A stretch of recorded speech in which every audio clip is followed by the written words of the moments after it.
E eu quero chamar a atenção de vocês sobre esse tema dessa manhã, construindo famílias fortes. E eu quero começar lendo a palavra de Deus.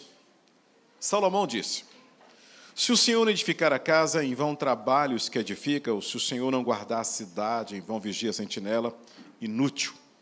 Você irá levantar de madrugada, repousar à tarde, comer o pão que penosamente granjeaste. Aos seus amados ele dá enquanto dorme. Herança do Senhor são os filhos, o fruto do ventre, seu galardão. Como flechas na mão do guerreiro, assim os filhos da mocidade. Feliz o homem que enche deles a sua aljava. Não será envergonhado quando pleitear com os inimigos à porta. Feche os olhos, visualize sua família assim, uma família forte. E ore: Jesus, obrigado pela tua presença. Obrigado por essas canções que nós cantamos ao Senhor. Obrigado por esses irmãos aniversariantes. Obrigado pela saúde do teu filho. Obrigado pela igreja do Senhor que se reúne essa manhã. Obrigado por cada homem, cada mulher. Obrigado pela presença do Senhor conosco. E eu clamo para que o Senhor capture o nosso coração e que o Senhor ministre na alma dos teus filhos, meus irmãos, essa manhã. Em nome de Cristo Jesus. Amém e amém.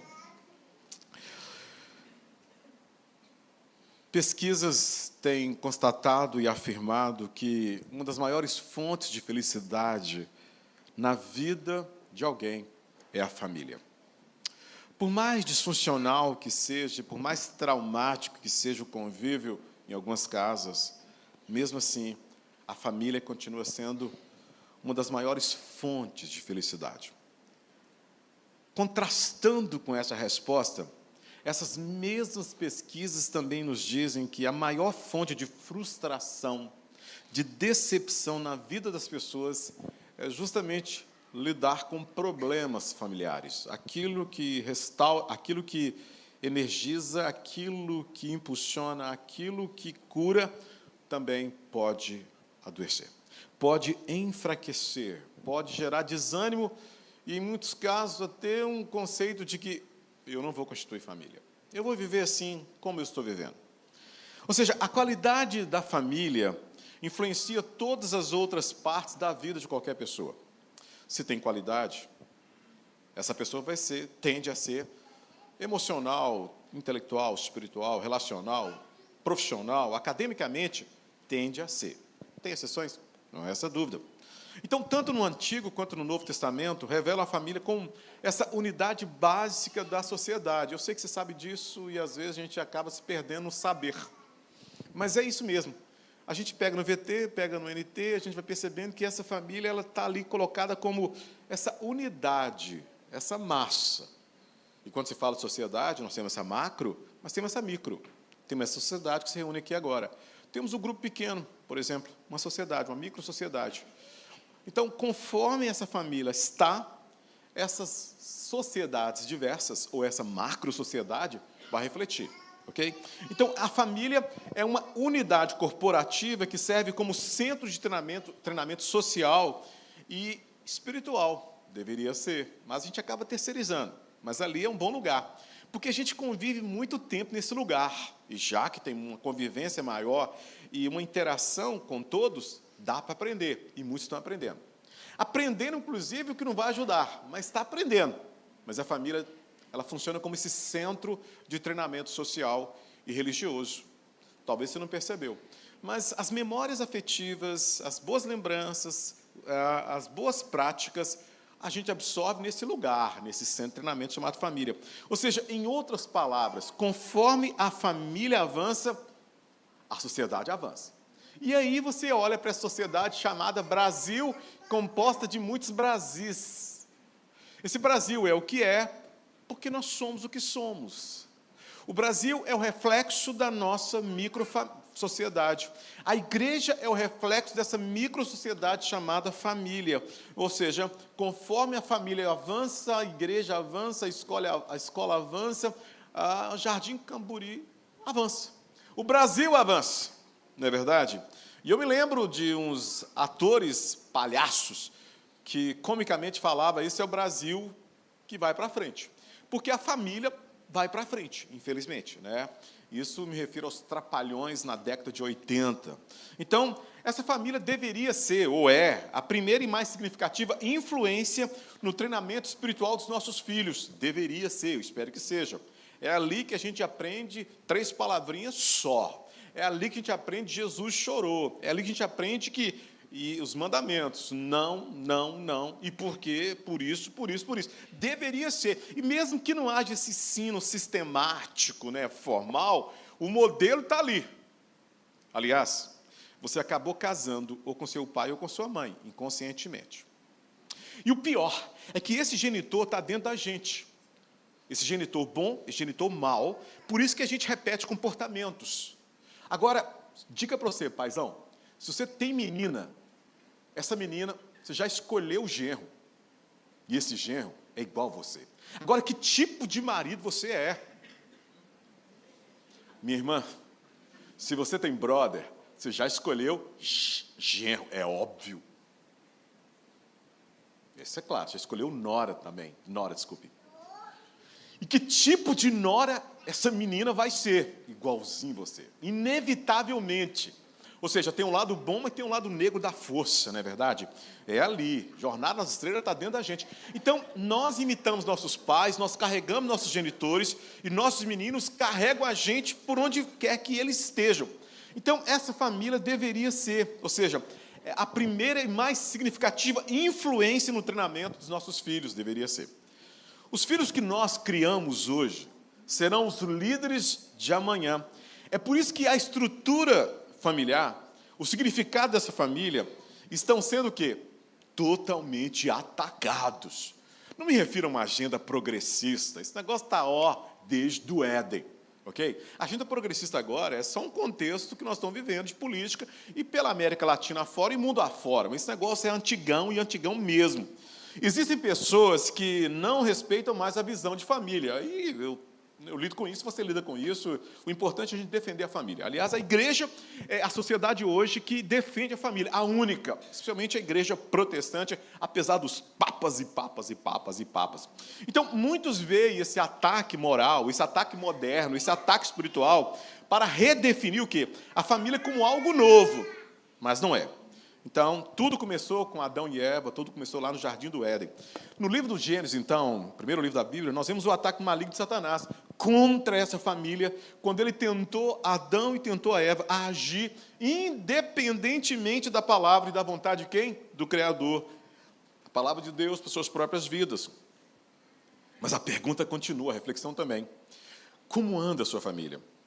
Como você sabe muito bem, a primeira família tombou, cedeu à sedução, cedeu à tentação e tem estado ainda, infelizmente, saindo do controle desde então, desde o Éden. Satanás está trabalhando em nossos dias e a gente precisa ficar ligado, plugado, para construir o quê? Construir uma sociedade instável, sem Deus, sem os valores bíblicos, redefinindo o casamento, é óbvio, e redefinindo a família. Se isso acontecer, e está acontecendo, há algo apenas que nos resta, ou seja, uma sociedade instável, que está fadada ao fracasso, que está fadada e longe dos valores, dos princípios morais, dos valores piedosos da própria palavra de Deus.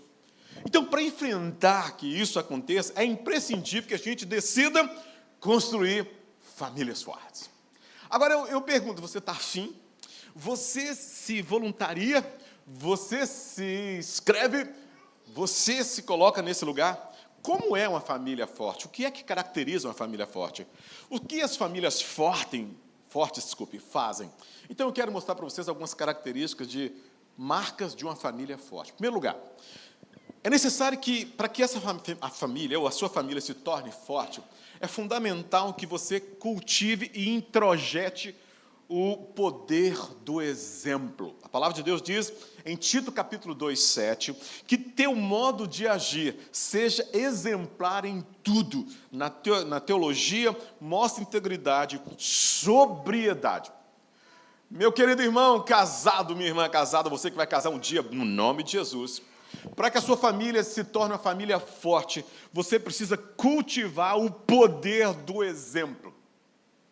Um exemplo vale mais do que 1000 palavras. Mas você já percebeu, já parou para avaliar isso?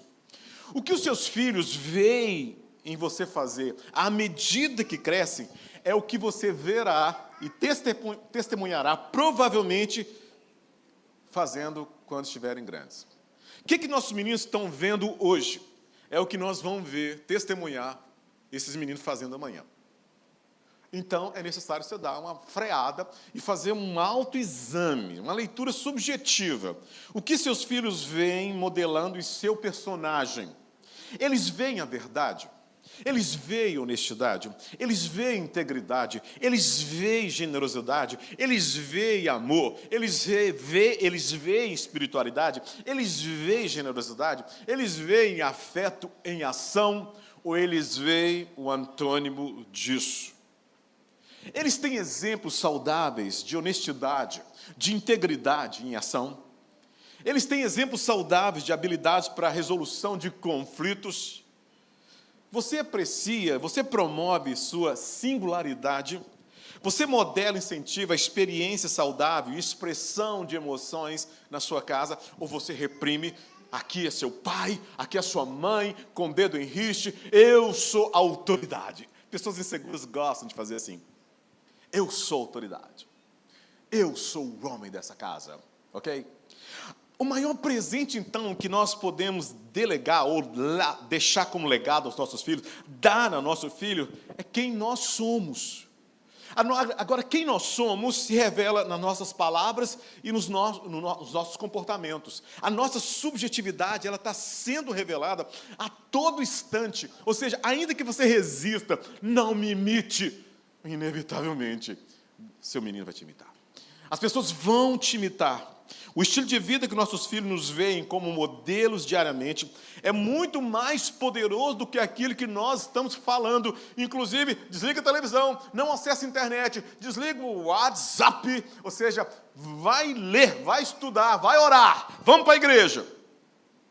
Meus queridos irmãos, as palavras são fundamentais, mas o exemplo é essencial.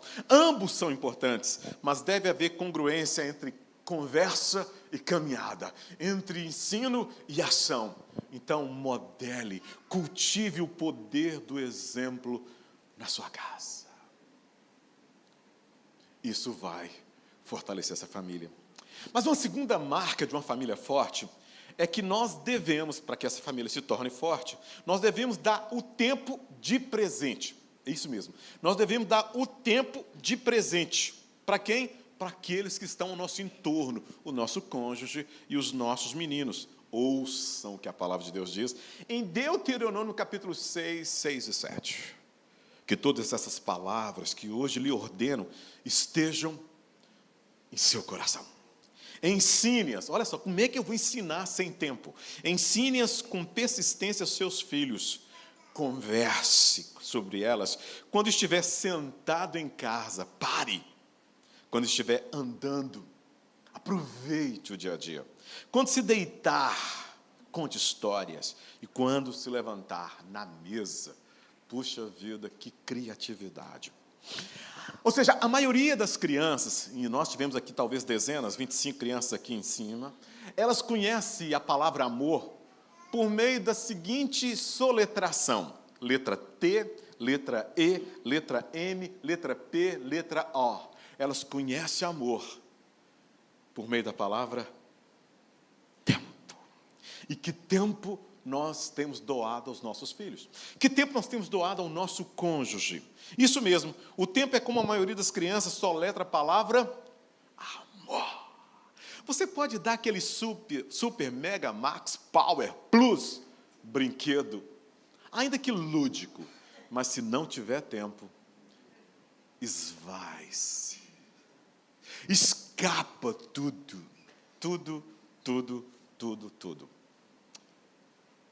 Nós temos um neto que mora fora.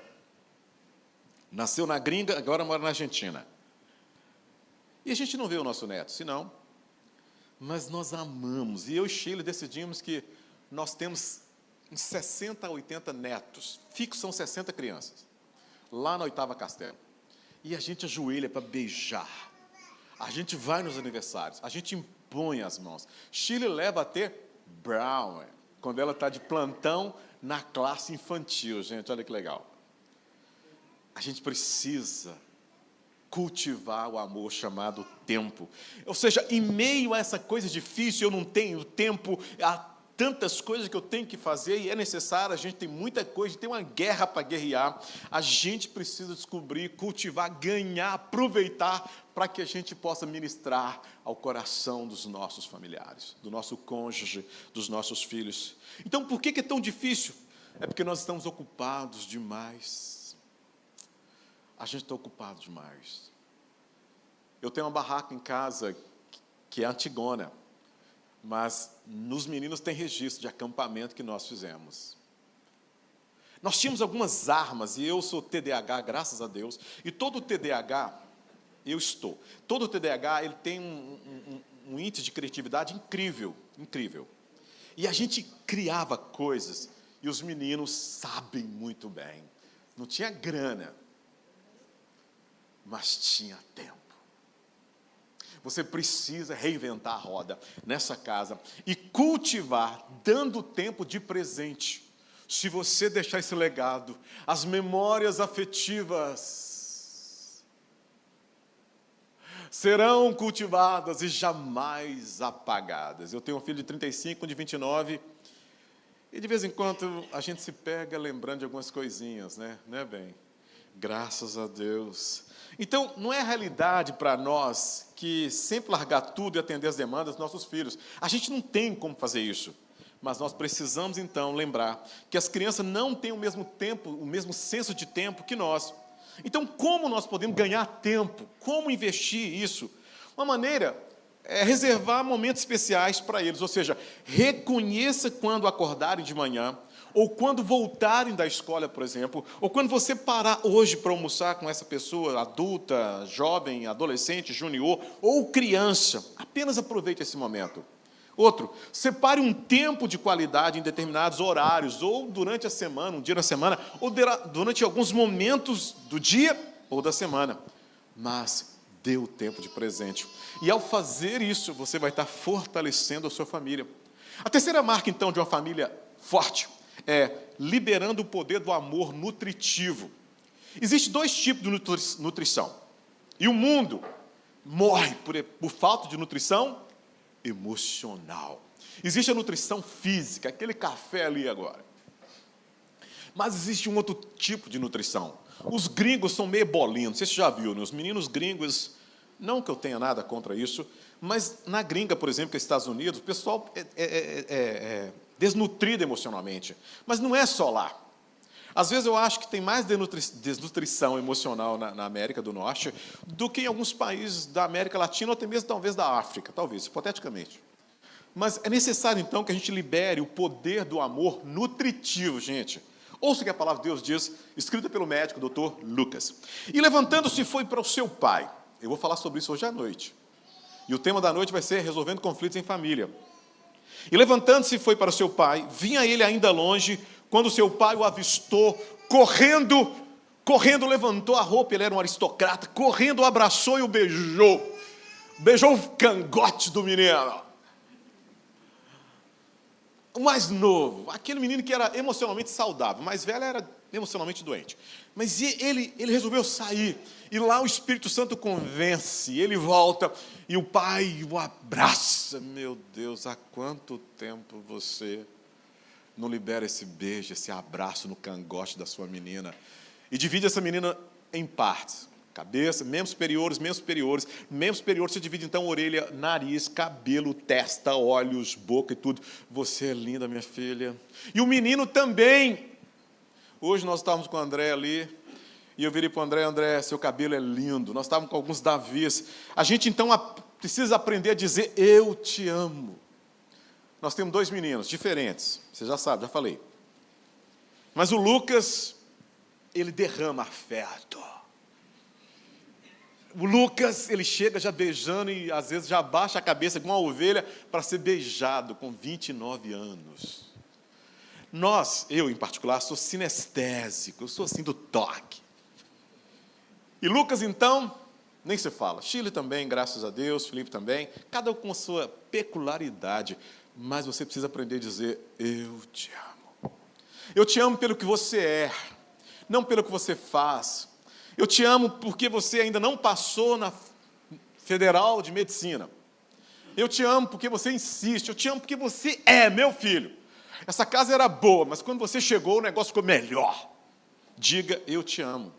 De mais de uma maneira, abraçando, beijando, presenteando, surpreendendo.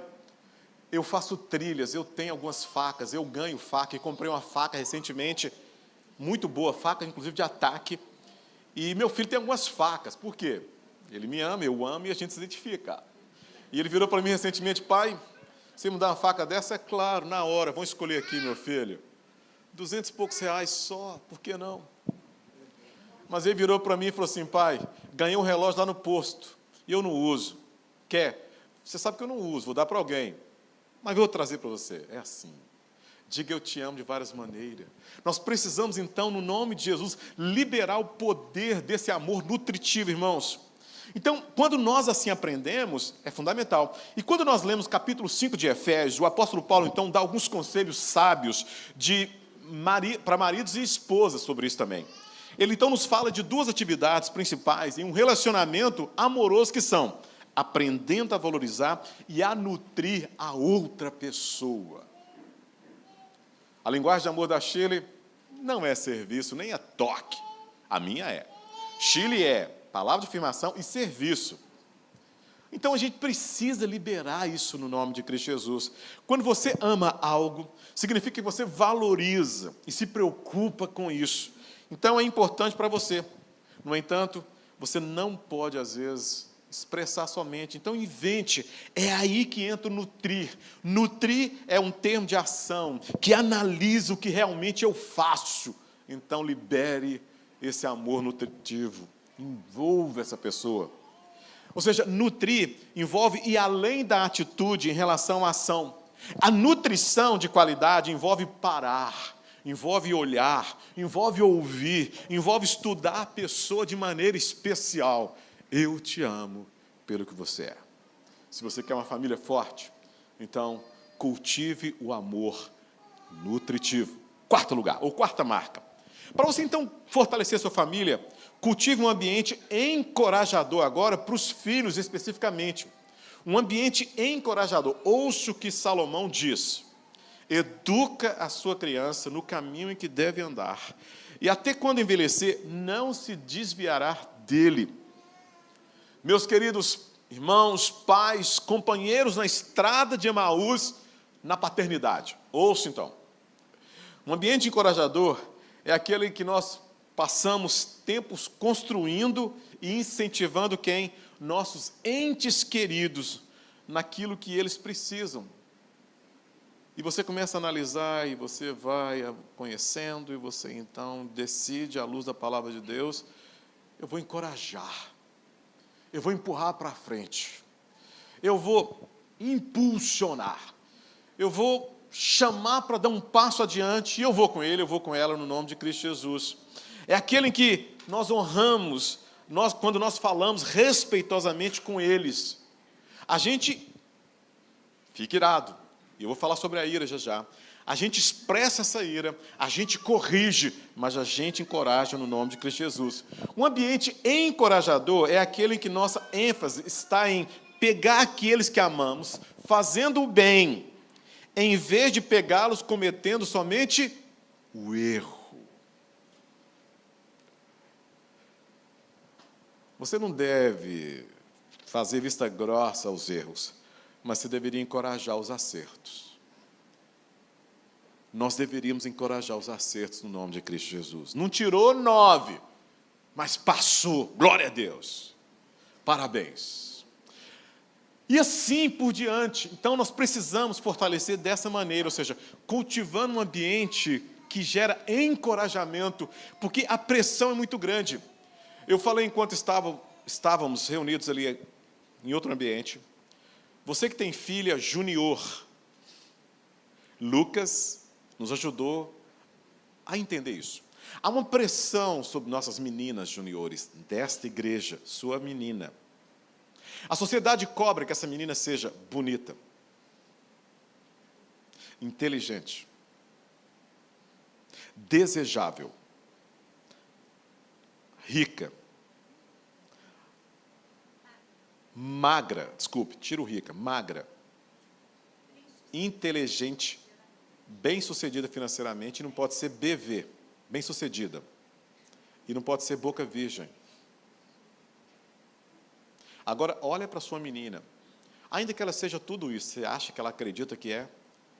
Logo, ela diz que é o quê? Bissexual. Assustou? Pergunta sua menina. Você sabe o que é bissexual? Tem alguém na sua sala que fala sobre bissexualidade?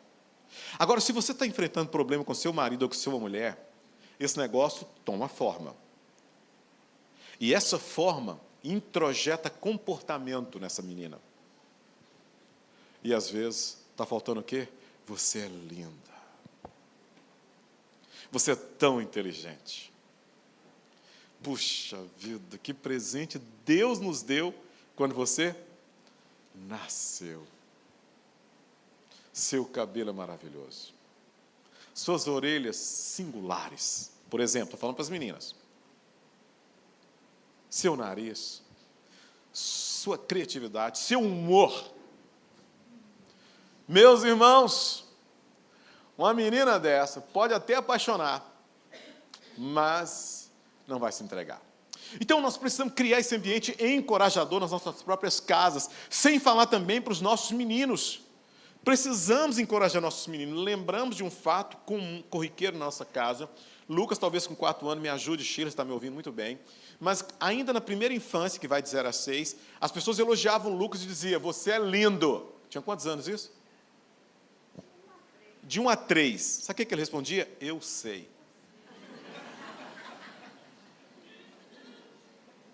E nossos meninos são normais. Parece a mãe, graças a Deus. Bonito assim, tá vendo? Mas são normais, né, bem? Eles não têm nada assim espetacular. Eles têm criatividade, eles são cabeça, graças a Deus. Então, nós precisamos investir energia elogiando. Nós precisamos investir energia ou tempo reforçando. Nós precisamos investir tempo criando esse ambiente de encorajamento, ao invés de criticá-los. Meus irmãos, a gente lida com isso nos atendimentos, que Chile ainda clinica, eu não, mas a gente lida com recalques, com traumas, resultado de palavras que foram ditas, malditas, e você sabe que talvez você carrega as suas. Quinta marca de uma família forte. Expresse a raiva de maneira saudável. Quem nunca ficou irado? Quem nunca teve vontade de, você sabe, né? Quem nunca não se viu exceder na disciplina? Quem nunca? Talvez alguns nunca, mas eu não estou nessa do nunca, não é verdade? Mas é necessário a gente expressar a raiva de maneira saudável. O texto sagrado diz o seguinte, irai-vos, extravase sua raiva, mas não pequeis, não se põe o sol sobre vossa ira, não deis lugar ao bicho, ao diabo. Efésios capítulo 4, 26, 27. Ou seja, o que você pensa quando você ouve a palavra raiva? Toda raiva é ruim? Não. Essa emoção indesejável é potencialmente destrutiva? Sim e não. Mas ela pode dar e criar um ambiente para a gente conhecer a gente mesmo, a si próprio e o outro também. Depende de como você canaliza a sua raiva. Ela pode virar realmente uma bomba relógio, pode te matar, te ferir, te adoecer, né? A gente chama de somatização, e ela pode também afetar o outro, dependendo de como você canaliza isso.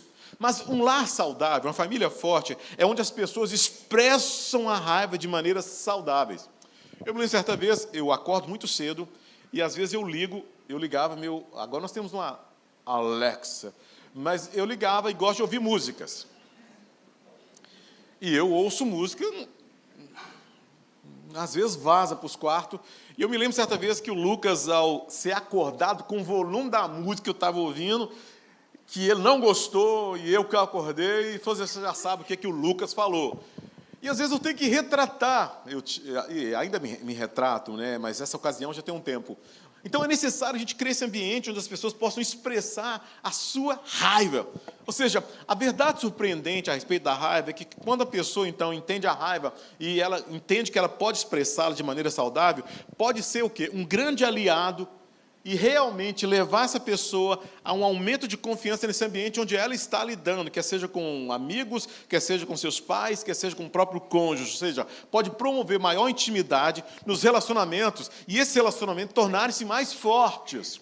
Então, quer fortalecer sua família? Expressa a raiva de maneira saudável. Caso contrário, você já sabe, você vai criar meninos e meninas reprimidos. Gente, antes você ter que pisar no freio do que você ter que acelerar menino. Menino saudável, menina saudável, são meninos que têm muita energia, que a gente deveria criá-los para serem esses que, se necessário, a gente vai puxar o freio. Mas não vai ter que empurrar, porque eles são saudáveis, eles sabem expressar, eles sabem dizer não, eles vão colocar limites, eles sabem o que é, o que pode, o que não pode, eles não vão aceitar tudo. Então, nós precisamos criar esse ambiente onde a raiva é expressada de maneira saudável. E isso brota de onde? Dos modelos, dos ícones, dos pais, desses que geraram esses meninos. Ou seja, embora às vezes não possamos ter controle mínimo sobre quando experimentamos a raiva, eu estou aqui, de repente, uma situação pode me provocar, é óbvio, eu não tenho controle nesse ambiente externo, mas nós temos controle quase que total sobre como escolhemos expressar a nossa raiva. Não temos controle sobre a fonte, mas temos controle como expressar, externar. Crie esse ambiente e você vai estar fortalecendo a sua família no nome de Cristo Jesus. Mas uma sexta marca de uma família forte é um lugar onde a comunicação acontece de maneira positiva, ou seja, a gente precisa então promover a comunicação com qualidade dentro desse ambiente. Ouça o que a palavra de Deus diz, que todas essas palavras que hoje te ordeno estejam em seu coração, algo bem subjetivo. Mas ensine-as com persistência a seus filhos. Converse sobre elas em vários ambientes. Quando estiver sentado em casa, quando estiver andando pelo caminho, no shopping lá, né? Quando se deitar e quando se levantar. Aproveite as oportunidades. Irmãos amados, um estudo de 10 anos atrás, mais ou menos, revelou algo interessante sobre casais felizes e casais infelizes. Casais felizes, não resta dúvida, são os casais que conversam mais. Essa pesquisa realizou e ela é verídica. São casais que transmitem sentimentos, são casais que entendem o que lhe está sendo dito, são casais que preservam os canais de comunicação e que compreendem aquilo que o outro está dizendo. Quer fortalecer sua família? Deixe de ser monossilábico. Você precisa conversar. É claro, não. Ouvir vale prata e o calar, como é que é? O falar vale prata e o calar vale ouro. Calma. Você precisa agora inverter. A comunicação vale ouro. E ouvir, discutivelmente, ouro em dobro. Então você precisa comunicar, você precisa ouvir bem, e é claro, comunicar passa por uma escuta, né? Escuta ativa ou escuta positiva. Crie esse ambiente.